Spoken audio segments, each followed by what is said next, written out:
Hi guys, and welcome back to my channel. If you're new here, my name is Valerie.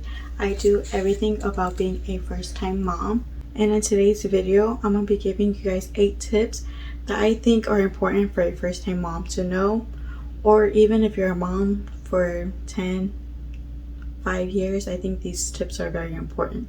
So if you're interested, just keep watching. So tip number 1, I would say, is to have patience. Okay, so I know, like, for some people they're gonna be like, no, like, duh, like, we have to have patience. But if you really think about it, it is so easy to get overwhelmed and overworked. And you know, when you're so caught up in the moment, you're having lack of sleep. I feel like with being a mom, you just have to take it one day at a time and keep in the back of your mind that this too shall pass, because they're not going to be throwing fits forever. They're not going to be crying all day forever. They're not going to be this they're not going to be this little forever, right? Yeah. And I feel like if you keep in the back of your mind, like, it's a bad day, not a bad life, and just to remember to take some breathers.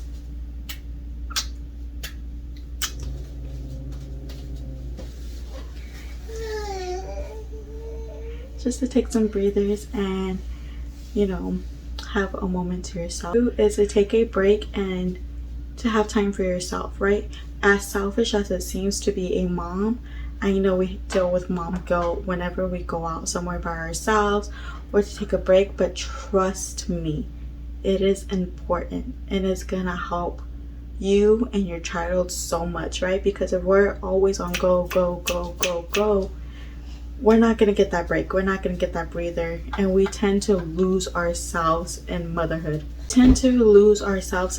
Right? And I feel like you walking away from the situation when you are overwhelmed, overstressed, is the best thing, right? Because we just need a little time to calm ourselves down as moms and come back with a clear mind, right? So I feel like, you know, taking that extra couple minutes to yourself, or maybe getting out of the house when your husband or somebody comes home to help you take care of your kids. Simple as running to the store to maybe get some food, or maybe going to Starbucks. Just taking that extra moment to yourself is really gonna do a lot. Tip number 3, I want to say ask for help. Don't be ashamed to ask for help. For me personally, I am the type of person that does not ask for help. I will struggle and it's not good. It's not like, I'm not trying to sit here and flaunt saying that like I'm super mom, I can do everything by myself. No, I was stressed. And I felt like that really got to me because I was so stressed and trying to figure things out that I couldn't enjoy my baby, right? If I had just asked for help, it would have made my day so much easier. And that's why I want to tell you moms, don't feel like you have to know or do everything alone. If you have a support person, ask for help. Utilize them. You know what I'm saying? So don't stress yourself out and don't be ashamed, because at the end of the day, babies don't come with manuals, okay? They don't come with instructions. So we have mom instincts, but again, they don't come with instructions, and you're healing and you're going through a lot, so utilize other people for help. Next tip is to come up with a schedule that works for you, okay? That works for you. Don't be using Becky down the street schedule, because maybe she puts her kid to bed at like 5 p.m., right? And you are barely getting dinner made, okay? So that schedule is not going to work for you. Your kid is barely waking up for a nap, you know? Everybody's schedule is different, so do a schedule that works for you and your child. Don't be going off of anybody else's, and don't be going off anybody else's schedule, because trust me, it's probably not going to work for you, right? Because in everybody's house, everyone runs things differently.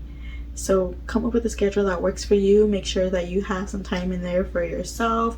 Maybe when the kid is napping, maybe like one day out of the week, instead of cleaning the house, you're taking that time to relax, Okay, tip number 5 is don't compare your kid to anybody else's.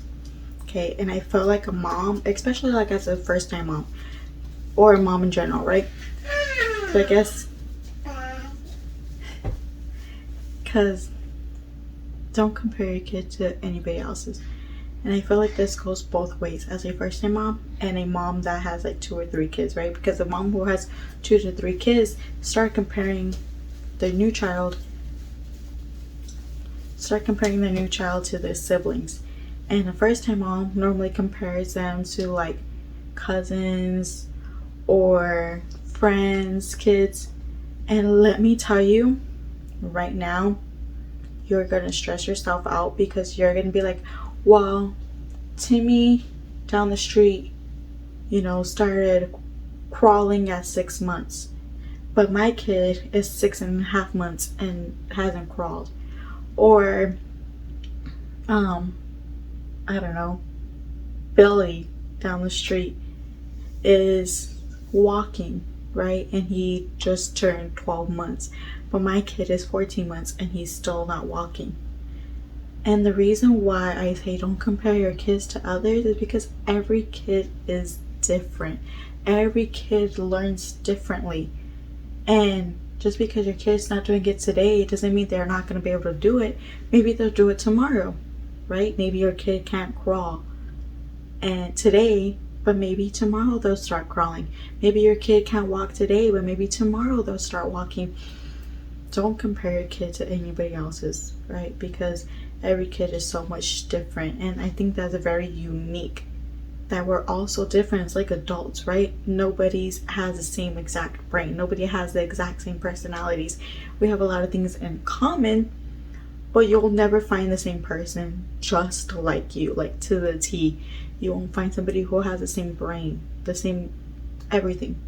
So I feel like it's important for kids to embrace their uniqueness and be different. So don't compare your kid to others. You're just going to stress yourself out. And not only that, but you're going to put a lot of stress on your child. And it missed the moments in this where, because you're going to be so stressed, you're going to be just working on them doing X, Y, and Z, that you're going to miss the moments that you should have cherished with them. To me, to my next one, tip number 6 is work on milestones. I feel like it's important to work on milestones, okay? And what I mean by this is taking maybe twice a day, one a day, depending on your schedule, is to work on certain milestones. So if your kid is 6 months or like 4 months, maybe start working on getting them to crawl, right? But don't stress out, because if they're 6 months and they still can't do it, just keep practicing, because practice makes perfect, right? So just working on those milestones every day, because that's how they're going to learn and one day get it. But don't stress yourself out. If they're not getting it, give them a break. Because they get tired too. So give them a break and come back to it maybe later on that day, the next day. But working on milestones as a developmentally appropriate for your child. Okay, let me explain that. Developmentally appropriate, I'm going to go into like a little education. Developmentally appropriate, I can probably leave a definition somewhere up here if I find it. But to me, developmentally appropriate things are like things that are appropriate for your child's age. Okay, so for instance, my toddler is 1.5. I'm not gonna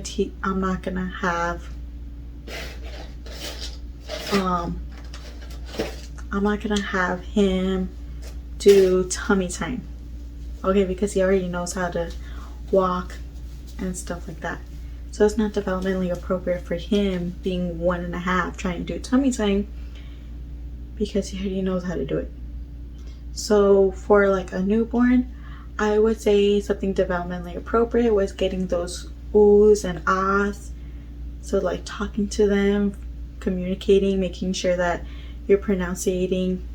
So for like a newborn, I would be getting them to like say the oohs and ahs and having them sit on your lap and talking to them, be like, hi, my name is mommy, and you know, having just a conversation with them and be like, ooh, ah, kind of thing. And for like a toddler, a 1.5-year-old, just going based off of my child, I would say something developmentally appropriate would be like for them to start like holding on to like crayons, kind of getting in that like motor skill, and for them to start learning like animals, start learning their name, how old they are, and just making that vocabulary so much more than just mom and dad. Is to trust your instincts as a parent. Trust me, when you become a mom, you are going to know what is right for your child. I know when I was pregnant, I was just like, I don't know what I'm gonna do. Like, how am I gonna know if he's hungry? How am I gonna know if he's tired? How am I gonna know what's wrong with him? You are going to know what is best for your child, and no one is gonna know what is best for your child better than you. Trust me.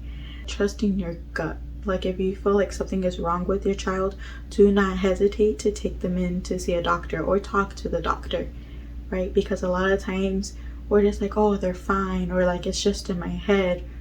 But trust your instincts, and that goes with anything. If you feel like something's wrong with your kid, take them to the doctors. Talk to your provider. If you think like, oh, your mother instincts is saying that, like, you know, they're not liking the milk, talk to your provider and tell them that you need to change it. Like, there's so much things that come with being a mother that you gotta just trust yourself a little bit more, okay?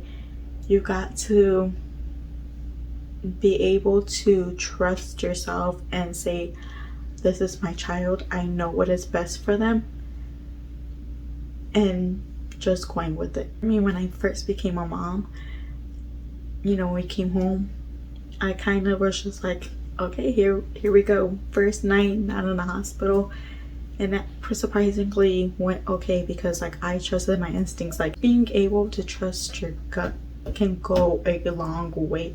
If you feel uncomfortable with somebody holding your kid and your gut is telling you like, don't let so and so hold your kid, or if you don't want to take your kid out in public because you're afraid that they're gonna get sick, do not feel guilty, okay? Because I was the type of mom that was like, because I'm the type of mom that was like helicopter mom, right? Because that's what they call us. And I did not let my kid out until like 4 months, and that's just my personal opinion. You know, I didn't want him to go out and get exposed to everything. But people were like, oh my goodness, like my mom instincts told me whenever there was like a gathering or something when he was like younger, to not to take him, right? And people got mad at me, and I really don't care. Like, I'm the type of person, just like, I'm always gonna put my kid first and their well-being first. Like, we're always gonna have another gathering, we're always gonna have a type of party, but when they're so young, it is so easy for them to get sick. So just being able to trust your mom's instincts and kind of ignore what other people say. I know it sounds so messed up, but people are going to judge you as a mom, or at least, you know, that was my experience. Everybody was judging me, telling me, you just gotta let loose, you just gotta stop being a helicopter mom. Do not care what people say, because you know what is best for your child. And then my last tip number 8, I feel like it is so important, and that is to enjoy the moment. Enjoy them, because they're never gonna be this little again. They're never gonna be a newborn. They're never going to be a toddler again. And if you have a preteen, they're never gonna be a preteen again. So just enjoying it and soaking it in every day, because it goes by so fast. And I wish that I would have it goes by so fast, and I wish that I would have taken the time to cherish my baby when he was a baby. So just enjoying every moment, loving them, making memories with them. And yeah, 8 tips as a first-time mom or a mom in general that I think are very important. If you like this video, don't forget to hit that subscribe button and turn on your post notifications so that way you never miss out one of my videos. And I'll see you guys in my next video.